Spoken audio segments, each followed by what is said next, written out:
teman-teman semua, selamat datang di podcast Bincang Sanitarian. Perkenalkan, saya Sintania Gustafroni. Nah, kali ini kita kedatangan 7 kakak sanitarian loh. Halo. Oke, kakak di sini boleh perkenalkan dirinya masing-masing ya. Perkenalkan, nama aku Firda. Halo, nama aku Nita. Halo, nama aku Triana. Hai, nama aku Desti. Nama aku Vita. Nama aku Dita. Nama aku Aska. Oke, sebelumnya kita di sini bersama sanitarian tersebut akan membahas mengenai pengaruh pencemaran tanah terhadap kesehatan. Dari sini kita semua tahu ya, pencemaran tanah itu merupakan masuk atau dimasukkannya komponen pencemar yang melebihi daya dukung tanah itu sendiri. Tapi bagaimana sih tanah itu bisa menjadi suatu penyebab pencemaran? Boleh kakak Aska diberikan pendapatnya? Nah, jadi tanah bisa menjadi suatu penyebab pencemaran saat bahan pencemar seperti limbah buangan industri, limbah hasil pertanian dan perkebunan, limbah polutan dari makhluk hidup yang masuk ke dalam tanah akan terendam sebagai zat kimia beracun di tanah dan menyebabkan kerusakan tanah. Kerusakan tanah tentunya banyak menimbulkan dampak negatif kepada ekosistem dan juga kesehatan manusia. Ekosistem yang berada pada tanah yang tercemar akan berakibat pada perubahan metabolisme pada organisme itu sendiri, sehingga keseimbangan ekosistem akan terganggu. Oke, Kak Aska jawabannya bagus banget. Menurut kakak-kakak yang lain, bagaimana dengan pengaruhnya terhadap kesehatan manusia? Oke, menurut aku pribadi sih ya, pencemaran tanah itu salah satu masalah yang serius dan bisa berdampak buruk bagi kesehatan manusia. Karena tanah kan jadi media penularan langsung dan tidak langsung ya. Nah, karena itu banyak banget penyakit yang ditularin dari mikroorganisme yang ada di tanah itu sendiri atau bisa dikenal dengan soil-borne disease.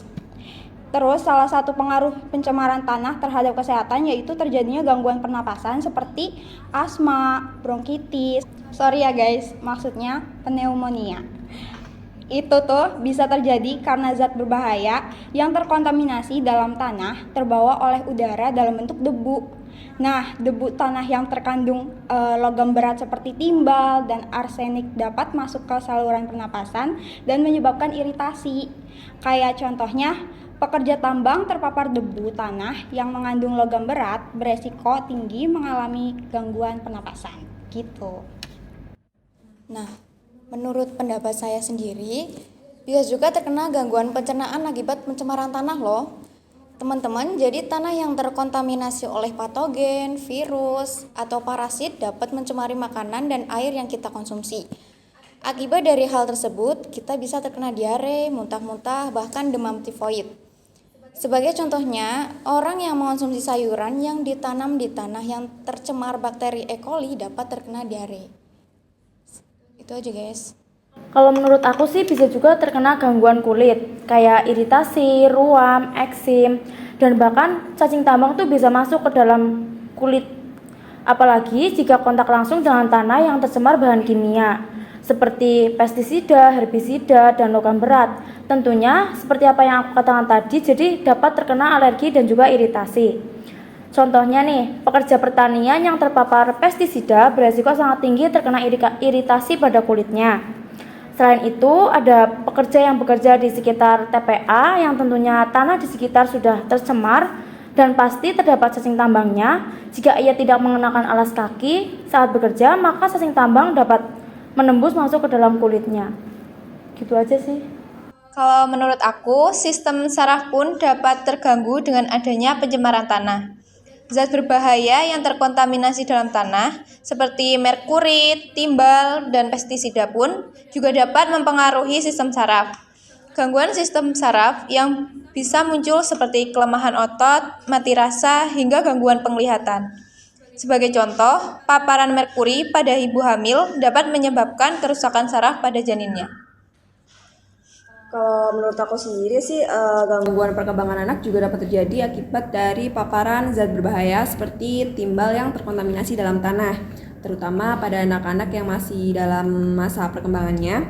Itu bisa menyebabkan perkembangannya terganggu seperti gangguan perkembangan otak ataupun gangguan perilaku. Kalau menurut aku, pengaruh pencemaran tanah terhadap kesehatan sangat luas dan sangat berbahaya. Padahal limbah yang dibuang atau sengaja dimasukkan ke dalam tanah setiap harinya itu terus meningkat.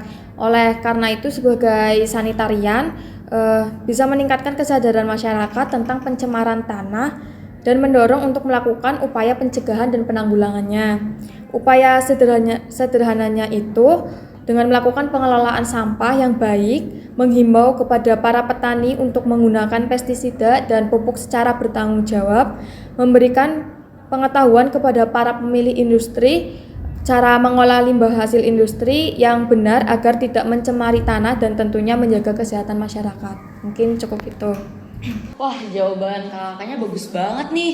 Pembahasan kita kali ini sangat menarik dan tentunya sudah terkupas tuntas ya mengenai pengaruh pencemaran tanah terhadap kesehatan.